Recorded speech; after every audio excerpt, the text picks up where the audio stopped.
Y la salud mental en estos momentos de pandemia se ha visto afectada, se ha visto modificadas. Muchas conductas tuvimos que modificar a lo largo de esta pandemia de coronavirus que nos viene afectando ya hace más de un año. Por eso queríamos conversar hoy con la licenciada Pamela Bricio, que nos va a ayudar un poquito a entender cómo manejarnos en estas situaciones extremas que nos ha tocado vivir de un día para el otro. Gracias, Pamela, por esta comunicación. Hola, ¿cómo están? Bueno, gracias a ustedes por invitarme, un gusto. Pamela, bueno, decíamos, conductas que tuvimos que cambiar de un día para el otro y que nos ha generado ansiedad, temor. Bueno, cada uno lo ha vivido como ha podido y lo seguimos viviendo como podemos. ¿Qué pasa con esos días en que la ansiedad nos está matando? ¿Qué pasa, no? ¿Qué pasa con esos días? La verdad es que esta situación nos ha desafiado, ¿no? De algún modo a acomodarnos, a ser resilientes, a ser adaptativos a una nueva realidad que nos atraviesa absolutamente a todos, ¿no? Esto, al ser algo mundial, no hay nadie que escape. Algunos lo vivirán diferente, algunos lo vivirán más fácil de acuerdo a sus coyunturas, a sus estructuras, pero la realidad es que estamos todos atravesados. Y sí, la ansiedad es uno de los temas principales que atraviesa, el temor. El aislamiento nunca trae muy buenas consecuencias, ¿no? A nivel mental, sobre todo, a nivel psíquico, a nivel emocional, a nivel de las relaciones. Somos seres que pertenecemos, ¿no? Que somos seres sociales, pertenecemos a estructuras, a situaciones. Entonces es muy difícil pretender que esto nos pase como desapercibido. Y sobre todo en estas épocas, lo que más se nota creo que es el agotamiento, ¿no? Estamos todos como ya muy cansados. ¿Hasta cuándo? La incertidumbre, bueno, esto se va a terminar, no se va a terminar, vamos a tener mucho tiempo más por delante.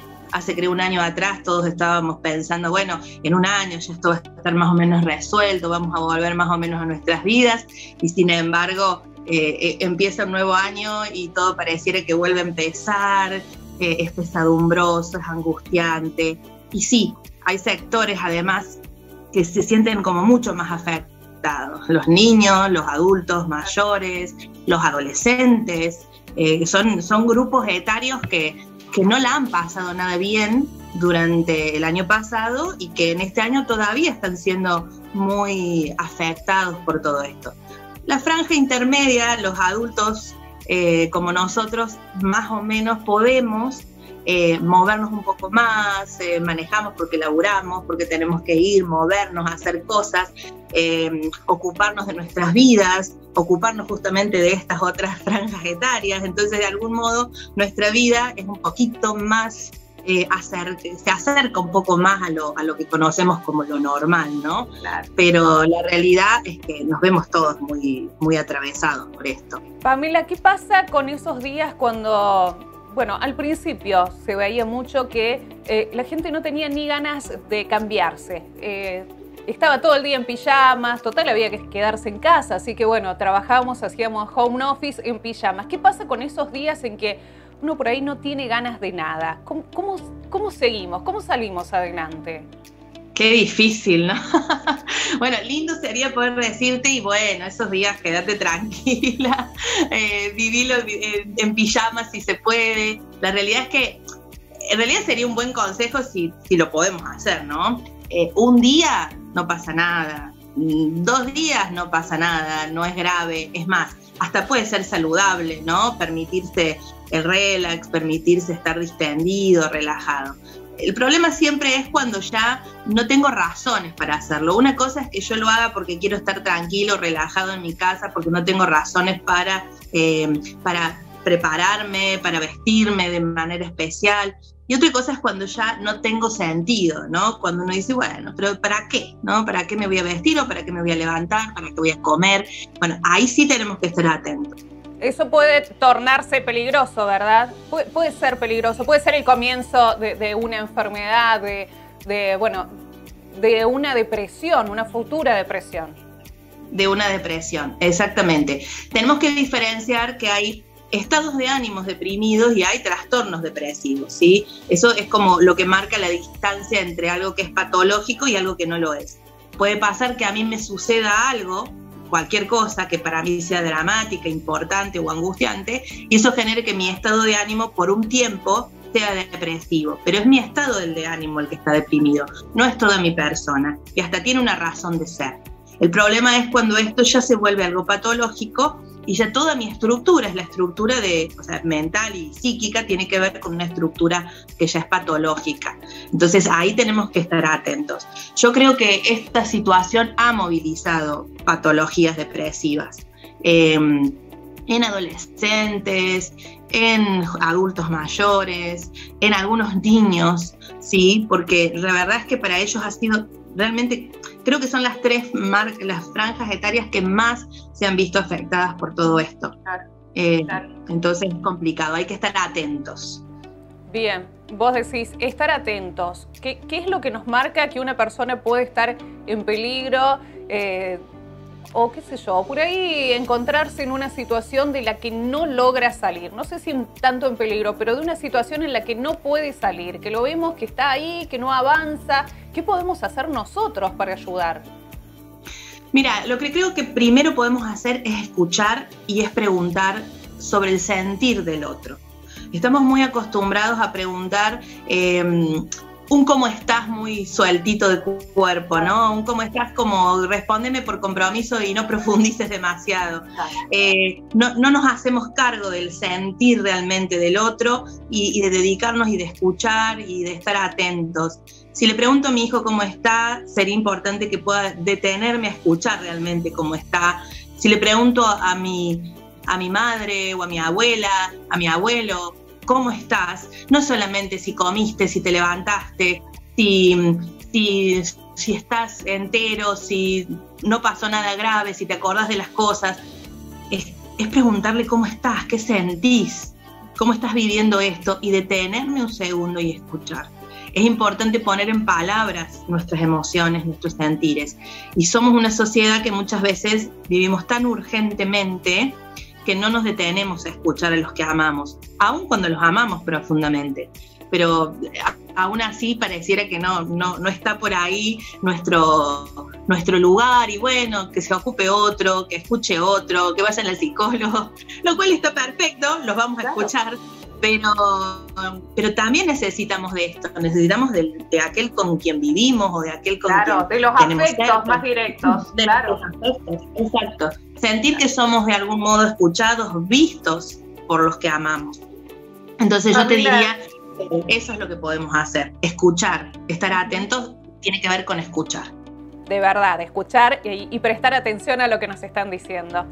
Pamela, ¿qué pasa con los adultos mayores que fueron unos de los más afectados? Decíamos las franjas etarias que se encontraron más afectados.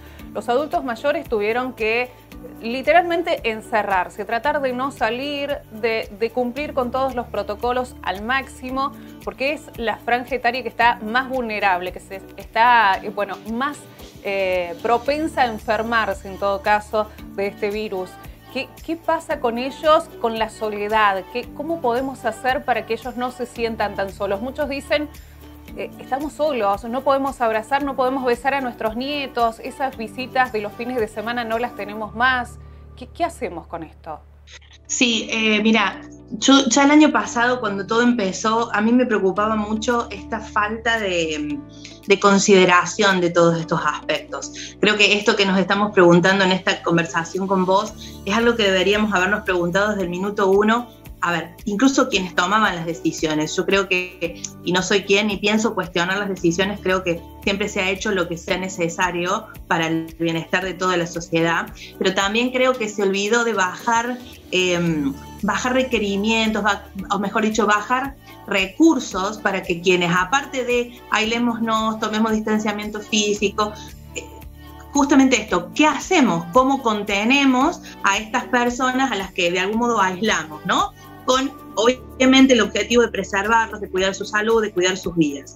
Pero pareciera que eso nunca estuvo.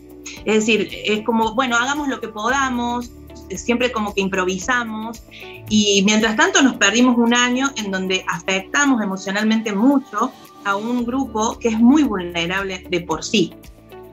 Yo creo que lo más importante con los adultos mayores, primero, es no infantilizarlos. Entender que son personas adultas, pero que tienen perfectas capacidades para sentirse activos o para hacer algo con sus vidas, y es gestionar nuevos recursos para estas personas. Por supuesto que hay una franja paralela en esto que tiene que ver con aquellos que tienen un estado de dependencia diferente, ¿no? De dependencia cognitiva, dependencia física desde algún lugar, en el que nos tenemos que ocupar de un modo diferente, ¿sí? Pero la realidad es que hay un gran grupo, porque si no es como que pensamos que el adulto mayor es aquel que está en las residencias o aquel que está incapacitado de alguna manera, y es muchísimo más alto el porcentaje de adultos mayores que están perfectamente bien con sus capacidades. Entonces, ponerlos en un lugar de que ellos no pueden tomar decisiones sobre sus propias vidas, de que tienen que hacer caso absolutamente a todo, que nuestro único modo de cuidarlo es imponerles una postura, no es un buen camino. Tenemos que entender que ellos son útiles y que tenemos que de última buscar recursos para que se sientan útiles en su vida. Ha habido casos, pero claro, son 1, 2, 3 en un montón que a lo mejor no han encontrado el sentido. No sé, abuelos que en su momento cocinaban viandas para aquellos que no podían, entonces se sentían útiles, o que cosían barbijos, o que llamaban a sus nietos para contarles un cuento todos los días. O sea, son situaciones que los hacen sentir vivos, útiles, porque lo contrario es que preservamos sus vidas, pero ¿a costo de qué? ¿No? Y lo que les termina pasando, sobre todo a los más grandes, es decir, ¿y para qué pasé un año encerrado? ¿No? ¿Cuántos años me pueden quedar de vida tal vez? Entonces me perdí un año de ver a mis hijos, a mis nietos, a mis seres amados, o de tener una actividad puntual, y no sé qué estoy preservando, ¿no? Si esto, muchos lo dicen, esto no es vida, para vivir así prefiero no vivir, ¿no? Y ahí empieza la depresión, así empiezan todas estas situaciones que nos ponen en riesgo. Entonces, yo creo que volvemos a lo mismo, estar atentos y escuchar mucho sus sentires y no descartar su emocionalidad, porque pareciera esto, ¿no? Que los tratamos como niñitos, vení para acá, esto no lo hagas, uy, ¿cómo vas a hacer esto? Cuestionándolos, retándolos como si fueran pequeños, y en realidad no los escuchamos. Son personas que necesitan ser escuchadas, y que los ayudemos a encontrar recursos, razones para levantarse y para vivir cada día, e incluso para cuidarse. Claro. Pamela, bueno, siguiendo sobre estas franjas etarias que se han visto más vulneradas en estos momentos, ¿qué pasa con los más chiquitos? ¿Qué pasa con esto de no poder juntarse con sus amiguitos, no poder disfrutar de un recreo como lo venían disfrutando hasta antes de la pandemia? ¿Cómo hacemos con los más chiquitos para contenerlos? Esa es una tarea difícil, porque encima ahí sí estamos frente a niños que por ahí hay cosas que no las entienden bien. Igual los niños han sido perfectamente capaces de adaptarse a realidades mucho más fáciles que nosotros. Esto no quiere decir que no traiga consecuencias. La vida social en un niño, sobre todo ya en etapa escolar, 4 o 5 años en adelante, es fundamental. Entonces, creo que ha sido un gran avance volver a la presencialidad. Entiendo que tiene sus críticas y tiene sus dudas, y eso es válido, pero a lo que compete a mi profesión, digamos, ha sido un gran avance desde lo psíquico-emocional para ellos, volver a encontrarse con pares, porque es fundamental el ida y vuelta que se genera entre niños que tienen una misma edad, que aunque nosotros nos querramos poner en un lugar de igualitarios y de estar ahí para, bueno, juego con vos, paso un tiempo, no es compensatorio. La realidad es que nunca vamos a poder mirar ni relacionarnos con nuestros hijos o con nuestros niños de una manera similar.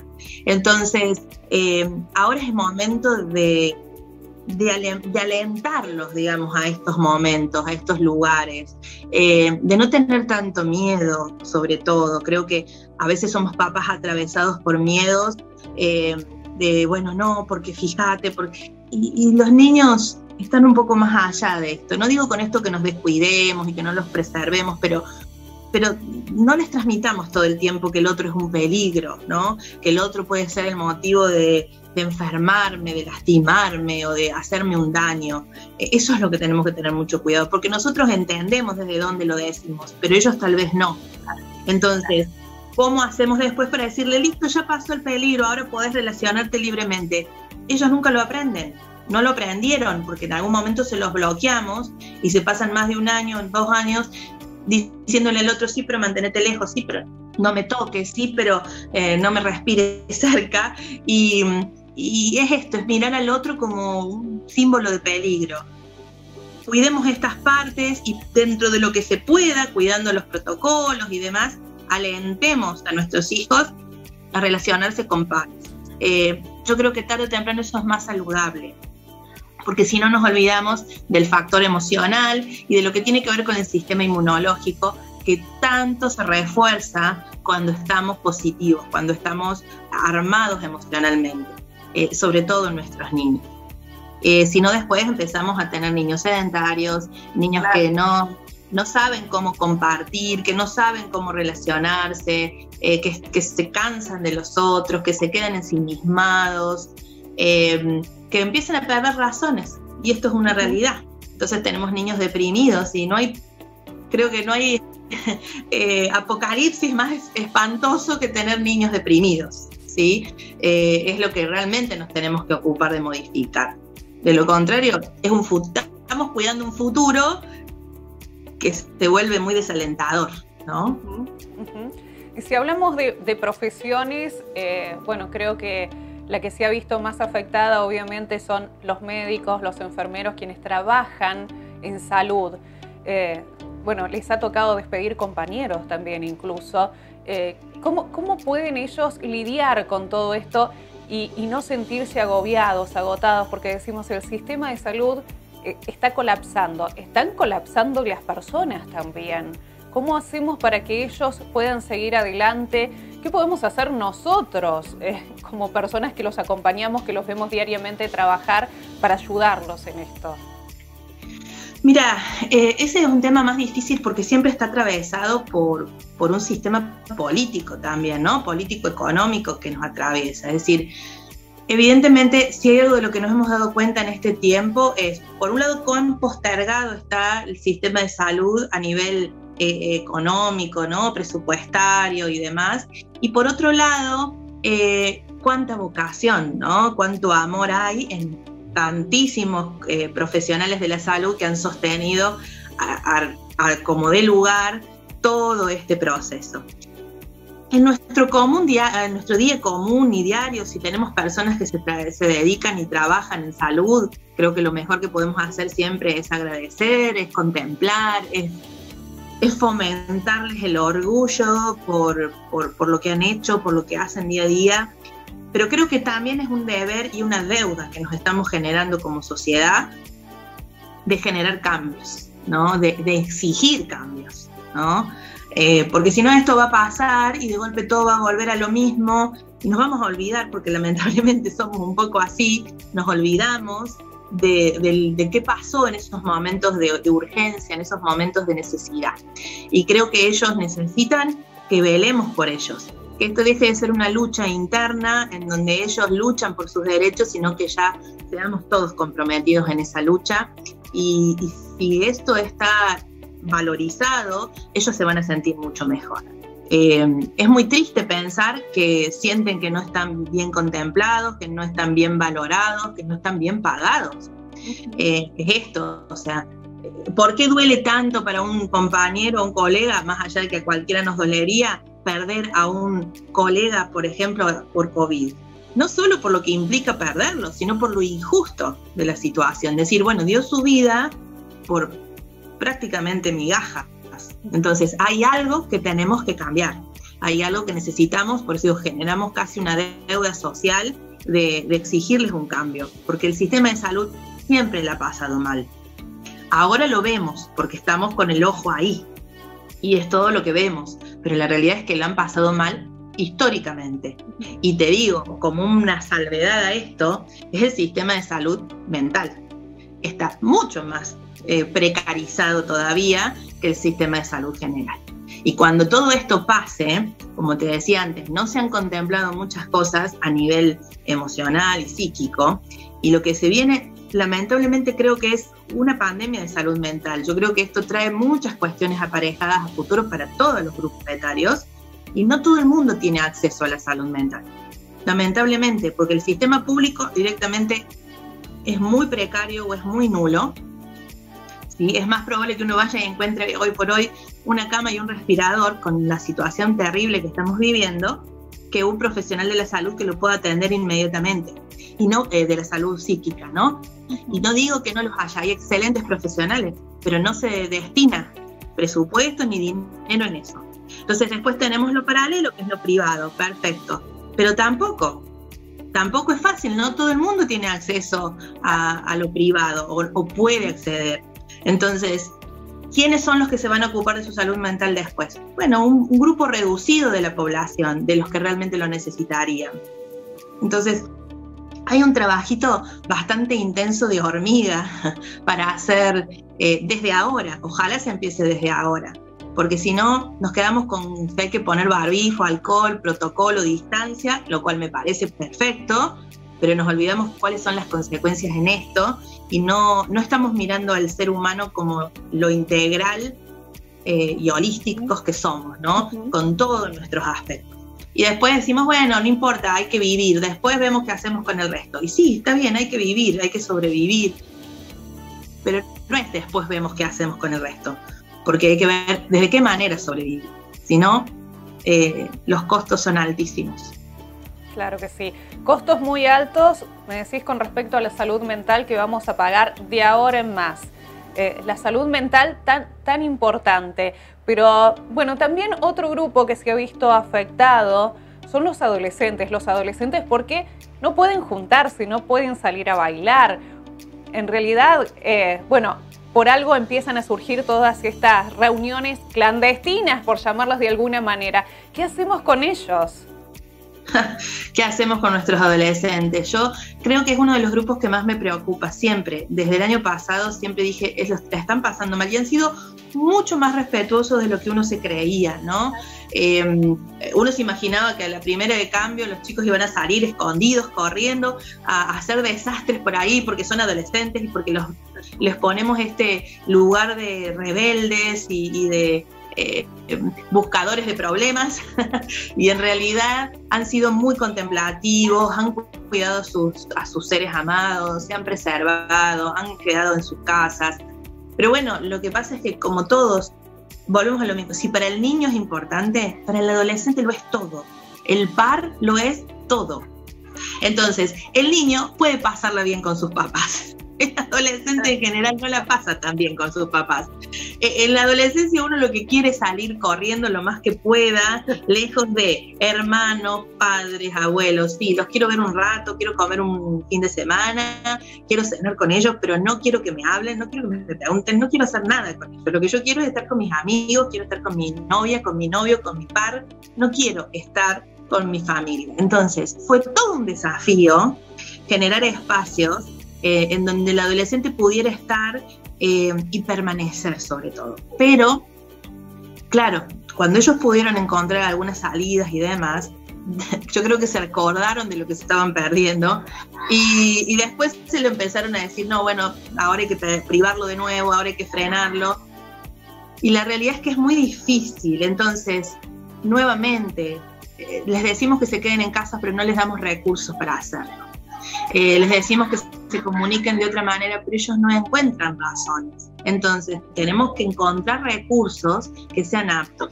Yo creo que hay determinados, bueno, ahora está también el tema de las burbujas. Esto ha ayudado a decir, bueno, con qué amigos a lo mejor sí podés verte, en otro espacio tal vez, propiciar, digamos, estas cosas. Yo creo que en ese punto es importante. Pero el adolescente no está pasándola de todo bien, y creo que es cuidadoso, digamos, de parte de nosotros estar atentos a ese grupo, porque también ha tenido muchas repercusiones. Yo lo que te puedo decir que he visto en consultorio es muchos trastornos alimentarios incluso, ¿no? Durante la pandemia. chicos que se han quedado adentro, que entonces han empezado a mirar su cuerpo y que no estoy haciendo ejercicio, entonces como menos, y de golpe todo se ha desbandado. Y hoy tenemos cuadros complicados, adolescentes también deprimidos, adolescentes hiperansiosos y exigidos por todo lo que implica, por todo lo que implica el estar, ¿no? El ser parte de esta situación. Entonces, bueno, es un grupo en el que sí probablemente ahí haya que estar atentos a colaborar, a buscar ayudas de ser necesarias, a no quedarnos quietos como papás o como familias y contenernos. Pamela, para ir cerrando, me gustaría que nos dejes algunos consejos, algunos tips para tener en cuenta para poder cuidar nuestra salud mental y la del que tenemos al lado también. Como te dije antes, escucharnos más y preguntarnos más, mostrarnos empáticos, mostrarnos cuidadosos, mostrarnos interesados en lo que le pasa al otro, por un lado. Creo que por el otro es preservar nuestros vínculos, no sacrificar nuestras relaciones por cosas que están más allá, es decir, no sacrificar mi relación con mi hijo por una tarea escolar, no sacrificar la relación con mi esposo por una dificultad económica, no sacrificar la relación con mi padre porque no le puedo dar un abrazo, es decir, preservar y encontrar maneras de encontrarnos de una forma diferente, cuidadosa y amorosa, pero que nos satisfaga desde algún lado, que cubra nuestras necesidades. Creo que eso es fundamental. Gracias, Pamela, muy amable por todo este tiempo que nos has dedicado. Te lo agradecemos muchísimo. Bueno, y esperemos poder encontrarnos y abrazarnos, ese abrazo que tanto necesitamos todos y poder escucharnos un poco más. Yo creo que sí, eso siempre nos va a alentar el alma y a mejorar en todos los planos. Y creo que el gran desafío es no olvidarnos que somos seres completos y si solo miramos un aspecto, nos vamos a olvidar de lo importante también y bueno, seamos cuidadosos desde ese lugar. Muchísimas gracias. No, gracias a ustedes por invitarme. Un abrazo, de esos que se pueden. Esos que se pueden dar todavía.